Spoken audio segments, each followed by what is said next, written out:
सूत जी महाराज वर्णन करते हैं, अरे हमारे शास्त्र जो है वो बड़े रोचक है। सभी लोगों के लिए हमारी पुराणों की कथाएं अच्छी है। छोटे बच्चे भी सुनते हैं, युवा भी सुनते हैं, प्रौढ़ भी सुनते हैं और वृद्ध लोग भी अतिशय रोचकता से सुनते हैं। क्यों? इसमें कथा है। And who doesn't like story? सभी को स्टोरीज अच्छी लगती है। कथा के रूप में जब हम नीति कहते हैं, क्या करना चाहिए क्या नहीं करना चाहिए, तो ये नीति का जो वर्णन हमारे शास्त्रों में किया है वो कथा रूप में है, वो पुराणों में है। इसीलिए देखिए, शिव पुराण सुनते हैं कोई तो बड़ी रोचकता से आते हैं, भागवत की कथा है तो कई सारे लोग आएंगे, रामायण की कथा है कई सारे लोग आएंगे। वही अगर हम कहें कि ब्रह्मसूत्र का प्रवचन है, कितने लोग आएंगे? वेदांत का विषय है तो कितने लोग आएंगे? अरे आएंगे भी तो कितने लोगों को वो पचेगा, समझेगा? मुझे अच्छी तरह से याद है कि हमारे गुरुदेव ने ऋषिकेश में गंगा के किनारे जब ज्ञानेश्वरी का द्वितीय अध्याय वर्णन कर रहे थे, कुछ भी समझ नहीं आ रहा था और हम सब ने संध्या के समय जाकर गुरुजी से कहा, गुरुदेव इतना ज्ञान है कि तो हमारे समझ में नहीं आ रहा, बस हमारे सिर के ऊपर से जा रहा है, समझ नहीं आ रहा। अरे कोई बात आचरण में आए उसके लिए प्रथम वो हमारे कानों से जाकर के बुद्धि में प्रवेश करे, तब उसका चिंतन होगा, फिर उसका आचरण होगा। जो बुद्धि में प्रवेश ही नहीं कर पा रहे, इसलिए ग्रीक एंड लैटिन समझ में नहीं आ रहा, तो हम उसका आचरण कैसे करेंगे? इसीलिए पहले ये जो शास्त्र है, ये जो विद्या है, उसको रोचक रूप में हर व्यक्ति समझे, बालक हो, स्त्री हो, पुरुष हो, हर जाति का हो, हर प्रांत का हो। इसीलिए अत्यंत सरलता से कथा के रूपों में इन पुराणों में व्यास जी ने वर्णन की है। बड़ी सुंदर सुंदर कथाएं हैं। एकस्मिन् समये विप्रा नारदो मुनिसत्तमः ब्रह्मपुत्रो विनीतात्मा तपोर्थम मन आदघे। एक बार सूत जी कहते हैं, एक बार नारद जी को ऐसा लगा, अरे मैं तो बस भ्रमण ही करता रहता हूं, अब मुझे थोड़ा सा एकांत स्थल में जाकर के तपश्चर्या करनी चाहिए, शक्ति का अर्जन करना चाहिए। देखिए, हम निरंतर अगर घूमते रहते हैं, कार्यरत होते रहते हैं, हमारे मन की ओर ध्यान नहीं देते, हम शांतचित्त होकर के बैठ नहीं सकते, तो हमारे जीवन में कुछ अच्छा होगा ये हमें नहीं सोचना चाहिए। It's very difficult to sit in one place and do nothing. हम बोलते तो है हम कुछ नहीं कर रहे हैं, हम एकांत में बैठे हैं, अपने कमरे में बैठे हैं, लेकिन हम एकांत में होते कहाँ हैं? हम बैठे हैं अपने घर में, अपने कमरे में, अपने कुर्सी के ऊपर, लेकिन सारा विश्व हमारे हाथ में होता है, फोन में हम कुछ ना कुछ देखते रहते हैं। क्यों? क्योंकि हम सत्य में उसमें कुछ देख रहे हैं, कुछ प्राप्त करना चाहते हैं। बात ये नहीं है। कई लोग बोलते हैं there is nothing to watch in phone, पर मैं क्यों देखता हूं मुझे पता नहीं। ये क्यों हम करते हैं? क्योंकि चित्त को इतना अभ्यास हो गया है कि बस यहां दौड़ो, वहां दौड़ो, वहां दौड़ो, ये करो, वो करो, वो करो, हम शांत बैठना ही भूल गए हैं। एक अच्छी बात गुरुदेव कहते हैं कि सबसे बढ़िया व्यक्ति के साथ अपना समय व्यतीत करो। और क्या आप जानते हैं कि सबसे बढ़िया व्यक्ति कौन होता है जो हमें अच्छी तरह से जान सके? वो होते हैं हम स्वयं। लेकिन हम सबको समय देंगे, अपने परिवार को समय देंगे, मित्रों को समय देंगे, ऑफिस में समय देंगे, लेकिन हम कभी अपने मन की बात सुनते नहीं। हम कभी समय अपने आप से बात करने के लिए देते नहीं। इसी कारण आजकल एक पद्धति निकली, देखिए विपासना जो बोलते हैं, कई स्थानों पर ये आज लोग करते हैं कि सब छोड़ देते हैं, घर परिवार है 10 दिन के लिए, मोबाइल भी है वो नीचे दे देना पड़ता अथवा घर पे रखना है, केवल हम वहां पर जाए, समय पर भोजन दिया जाता है, कुछ संध्या के समय कुछ प्रवचन आदि होते हैं वो सुनते हैं, और सारा समय हम अपने आप के साथ स्पेंड करते हैं। अपने आप से बात करना, मेरे जीवन में क्या चल रहा है, मैं ये कर रही हूं तो क्यों कर रही हूं, इससे मुझे क्या साध्य करना है। कभी कभार इंसान ये पता ही नहीं करना चाहता कि मैं क्यों इस मार्ग पर जा रही हूं, क्या मुझे इससे खुशी है। बहुत कुछ हम करते हैं, लेकिन कभी कभार लगता है कि मुझे खुशी नहीं हो रही, कुछ तो है जो मुझे अशांत कर रहा है, मैं प्रसन्न नहीं हूं, मैं अंदर से खुश नहीं हो पा रही हूं। सो उसके कारण बहुत स्ट्रेस हो जाता है, मानसिक स्थिति भंग हो जाती है। क्यों? केवल इसी कारण, क्योंकि हमने उस गोल को निश्चय नहीं किया है कि उसको वो हमें दिख नहीं रहा है कि बस मुझे इस मार्ग पर जाना है। हाँ, इस मार्ग पर जाना है, मेरा उद्देश्य क्या है, मैं क्या प्राप्त करना चाहता हूं। कई बार व्यक्ति देखा देखी करता है, अरे उसने ये किया तो हाँ मैं भी ये करूंगी, वो आगे बढ़ रहा, नहीं मुझे उससे आगे बढ़ना है। केवल देखा देखी, किसी का कहा सुना, इसलिए हम कुछ कर रहे हैं। कभी शांत बैठे, मैं कौन हूं, मैं क्यों इस संसार में आया हूं, मैं क्या प्राप्त करना चाहता हूं, मैं कहां पर हूं, मुझे कहां जाना है। कस्त्वं कोहम कुत आयातः कामे जननी को मे मातः। इसका चिंतन जीव मात्र को करना ही चाहिए। अगर ऐसा हम नहीं करते, शक्ति अर्जन नहीं करते, केवल हम स्पेंड करते जा रहे हैं, केवल जो शक्ति है उसको हम संग्रह नहीं कर रहे, तो जीवन में कभी कभार शारीरिक ही नहीं मानसिक थकाव भी हो जाती है जीवन में, जिसे फैटीग कहते हैं। कभी कभार समझ नहीं आता, किसी भी चीज में ध्यान नहीं लग रहा। देन हमारे डॉक्टर्स जो है अथवा योगाचार्य जो है, वो आयुर्वेद के अनुसार भी हमें यह कहा जाएगा कि थोड़ा समय दिन में अपने लिए निकालो। This is called as meditation. ध्यान के कई प्रकार होते हैं, एक प्रकार ऐसा है कि डू नथिंग, कुछ नहीं, बस अपने आप शांत बैठो, कुछ नहीं करना है, बस 10 मिनट का नित्य प्रति ये अभ्यास करना आवश्यक है। 10 मिनट ना मोबाइल छूंगा, ना कुछ देखूंगा, ना कुछ सुनूंगा, केवल आंख बंद करके शांति से बैठ जाइए। मैं अपना अनुभव बताती हूँ आपको। जब हम पहले ये आरंभ करेंगे ना, तो 1-2 मिनट के बाद ही ऐसा होगा कि नहीं कुछ करना है, कुछ देखना है। इतनी गड़बड़ी की आवश्यकता हम लोगों को हो गई है कि शांत हम बैठ नहीं सकते, लेकिन बोलना है नहीं, कुछ भी हो जाए, प्रलय आ जाए, मैं 10 मिनट तक हिलूंगी नहीं। 5 मिनट 10 मिनट का अलार्म लगाए, अलार्म को देखे नहीं, फोन को देखे नहीं, समय को देखे नहीं, एकांत में बैठे। फिर क्या होता है, फिर ये बोलने वाली बात नहीं, ये आत्मचिंतन जो है वो धीरे धीरे धीरे अनुभव में आएगा। और हम कितने ही व्यस्त रहे जीवन में, हमारे जीवन में एक शांति बनी रहेगी, एक मन की प्रसन्नता बनी रहेगी अंदर से।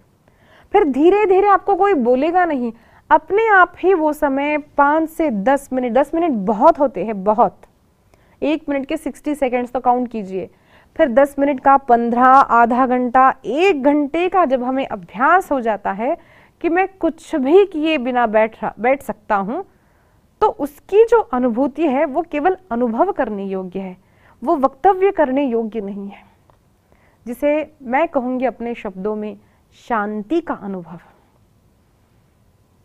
What do I feel? What did I feel? What do I feel when I do that? शांत, शांति का अनुभव। हर और कोलाहल है, परिवार हो, बाहर हो, कहीं भी हो, संसार में कुछ भी गड़बड़ी चल रही है, लेकिन हमारा मन जब एक चित्त की शांति प्राप्त करता है तो हमें अपने जीवन में आनंद आने लगता है। मैं जिनके पास संगीत सीखती हूँ, अब तो कई दिन हो गए सीख नहीं रही हूँ, लेकिन हैदराबाद के कराड़े सर जो मुझे एक सदैव बोलते थे, तुम ऐसा सोचो कि बस दिन के 30 घंटे ही है, 1 घंटा किया करो। तो जब मैं करना चाहती थी, मुझे बड़ा मुश्किल, 10 मिनट में कुछ ना किए, ये संभव नहीं था। पर जब मैंने करना आरंभ किया, कुछ नहीं, संगीत के जो लोग हैं वो कहेंगे तानपुरा लगा करके केवल सुनो, सा प सा प सा प सा प, केवल सुनना, केवल शांत रहना, केवल किसी ज्योति को देखना, अथवा कुछ न किए बिना शांत केवल बैठे रहना। ये उत्तम मार्ग है अपने मन को शांत करने का। हम जब अपना मोबाइल यूज करते हैं तो हम देखते हैं कभी ना कभार दिन में हम उसे चार्जिंग करने के लिए लगाते हैं, उसी प्रकार हमारे जीवन में भी हम कितनी ही भागदौड़ का जीवन हम जी रहे हो, कुछ समय तपश्चर्या का होना ही चाहिए।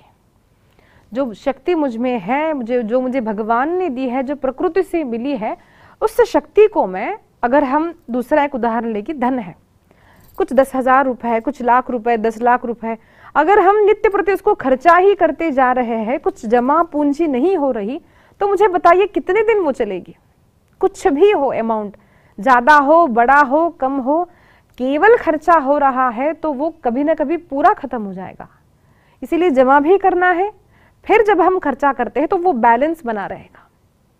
उसी प्रकार से जैसे हम मोबाइल को रिचार्ज करते हैं, धन को बैंक बैलेंस हम बढ़ाने का प्रयत्न करते हैं, उसी प्रकार से हमारी जो शारीरिक शक्ति है, मानसिक शक्ति है, उसको तपश्चर्या करके साधक को बढ़ानी चाहिए। किसी भी मार्ग का साधक हो, कर्म हो, भक्ति हो, सांख्य हो, जो भी हो, लेकिन शक्ति के अर्जन के लिए कुछ समय तपश्चर्या का होना ही चाहिए। इसीलिए हमारे यहाँ जो संत है, भारतीय सनातन वैदिक संप्रदाय में जो संत है, हम देखते हैं संत एक जगह बैठते नहीं है। साधु तो चलता भला और नदी तो बहती भली, है ना। जो नदी बहती है वो अधिक शुद्ध होती है, उसी प्रकार से साधुओं के लिए भी नियम होता है। अब कथा कहते हैं तो उसके लिए हम 7 दिन भले रुक जाते हैं, लेकिन नियम है कि 3 दिन 3 रात्रि के सिवाय कहीं पर रुके नहीं। होता क्या है, हम रुकेंगे, फिर लोगों का परस्पर परिचय बढ़ेगा, वही बैठे रहेंगे, फिर कुछ धीरे धीरे लोग आएंगे, बोलेंगे महाराज जी आपके दर्शन के लिए आना है, कमरा नहीं है, 1 कमरा बनेगा, 2 कमरे बनेंगे, बस वो जो साधक है वहीं पर स्थिर रहेगा। लेकिन जो परिव्राजक है, घूमते रहते हैं, ऐसे साधु संतों के कारण होता क्या है कि जो धर्म का प्रचार है, जो भक्ति का प्रचार है, सर्वत्र अनेक प्रांतों में चलते रहता है, अखंड बहते रहता है। और सदैव साधना करने के कारण, अनेक तीर्थों में भ्रमण करने के कारण, अनेक संतों के दर्शनों के कारण उस साधक का भी जीवन पवित्र बना रहता है। इसीलिए साधकों का वो नियम है। नहीं तो, लेकिन एक ऐसी स्थिति होती है, घूमते रहते हैं, तो घूमते घूमते ये हो जाता है कि बस ध्यान यहीं पर है, आज फ्लाइट का कब है, कौन सी ट्रेन पर जाना है, कब कहाँ पर गाड़ी खड़ी है, बस ये सब ध्यान में रहता है। इसलिए साधु संतों के लिए भी कहा है कि चातुर्मास में विश्राम। हम देखते हैं 2 महीने सन्यासी महात्मा जो है किसी एक स्थान पर विश्राम करते हैं। कुंभ मेला है, वहां पर साधु संतों का डेरा लग जाता है, सारे सत्संग करते हैं, अनेक ऋषि, अनेक साधु, अनेक देवता वहां पर आते हैं और सभी का सत्संग होता है। ये शक्ति अर्जन के उनके स्पॉट है साधु संतों के। इसलिए जब हम कुंभ मेला में जाते हैं ना, तो लोगों के वस्त्र, जो कई लोग तो नागा साधु को देखने आते हैं, उनके फोटो निकालने आते हैं कि बिना वस्त्र के रहते कैसे हैं, ये देखना नहीं है। सच्चा साधक हो, कुछ अच्छा देखना है तो उस मेले में संतों को ढूंढो, और यूं ही नहीं मिलेंगे। जिस प्रकार से कीटाणुओं को देखने के लिए you will need a magnifying glass, similarly उसी प्रकार से हमारी दृष्टि को जब हम बदलेंगे, संतों को ढूंढना है, साधुओं को ढूंढना है। और सच्चा साधु वो है जो चमत्कार हर बार नहीं बताता। अरे कभी कभार चमत्कार जो होते हैं वो भगवान की कृपा से होते हैं। भगवान अपने भक्त की महत्ता बढ़ाने के लिए कभी कभार चमत्कार करता है, लेकिन हर साधु संत हर बार चमत्कार नहीं करते। चमत्कार से साधुओं की पहचान नहीं होती।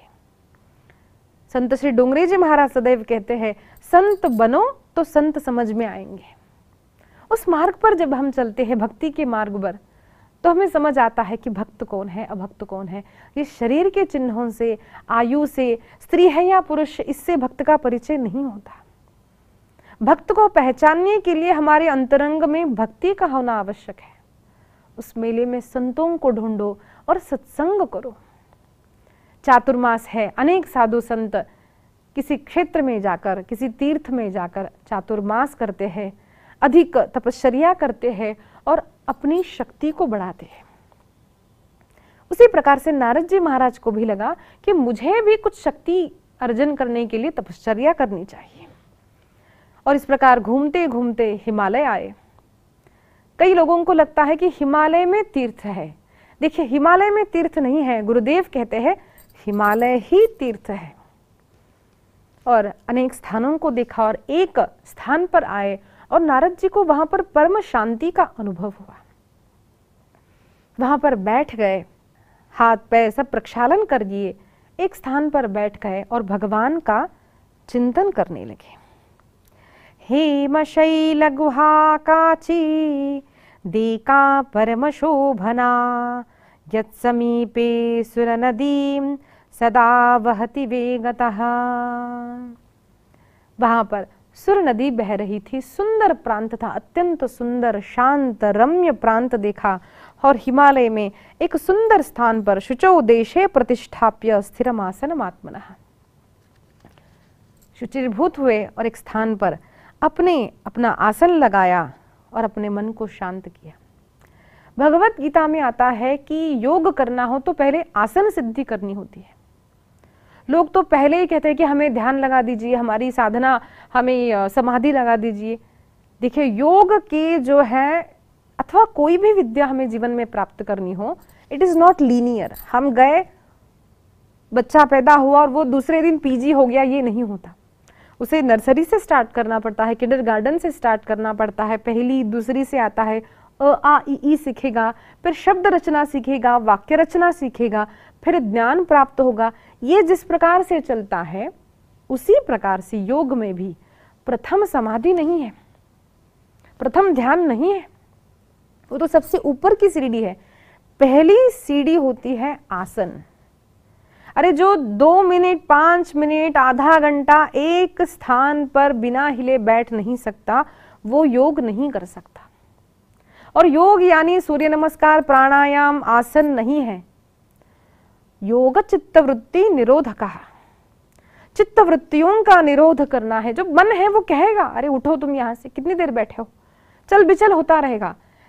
उस समय भी शरीर को हम जब स्थिर करते हैं, आसनम् आस्थिरः, स्थिर जब करते हैं, तब धीरे धीरे मन स्थिर होता है। पहले ही मन स्थिर नहीं होगा। लेकिन ज्यादातर लोग बोलते हैं कि देखो हमारा मन जब स्थिर होगा तब हम भक्ति करेंगे, जब हमारा मन स्थिर होगा तब हम भगवान का नाम स्मरण करेंगे। ये नहीं होता। लेकिन जन्म जन्मों का पुण्य एकत्रित होना चाहिए। अरे अनेक जन्मों से हमारे मन में काम, क्रोध, लोभ, मद, मोह, ईर्ष्या, ये सब अहंकार बड़े हुए हैं, तो एक दिन में नहीं जाएंगे। मन विचलित होगा, हम बैठ नहीं पाएंगे, लेकिन अभ्यास करना है। अभ्यासेन तु कौन्तेयो।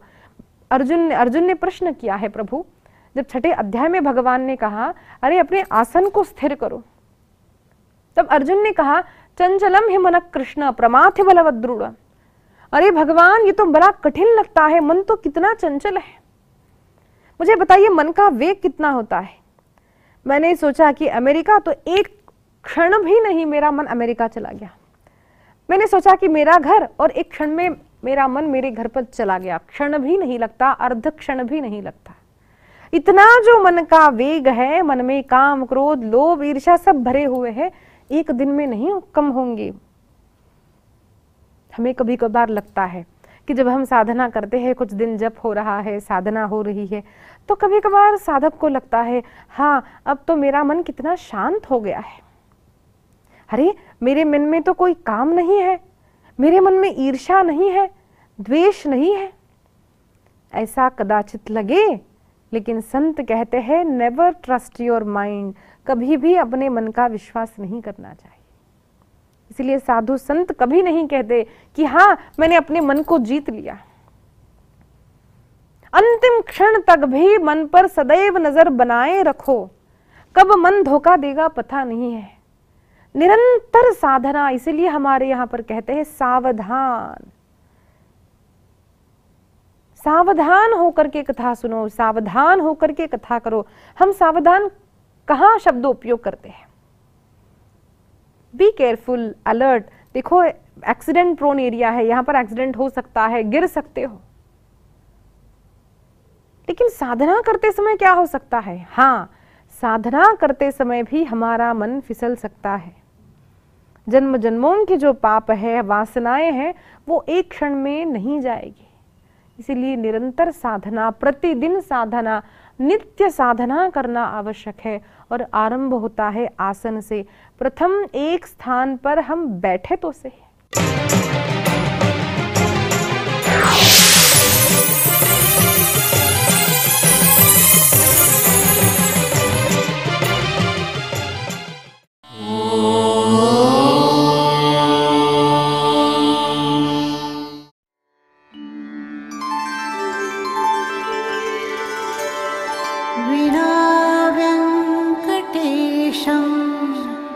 ननाथो ननाथः सदा वेङ्कटेशं स्मरामि स्मरामि।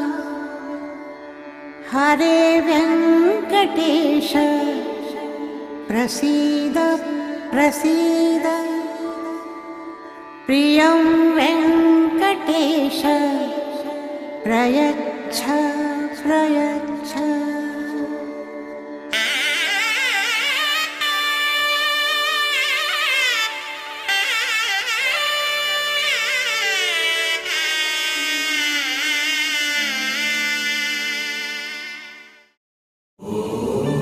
नमो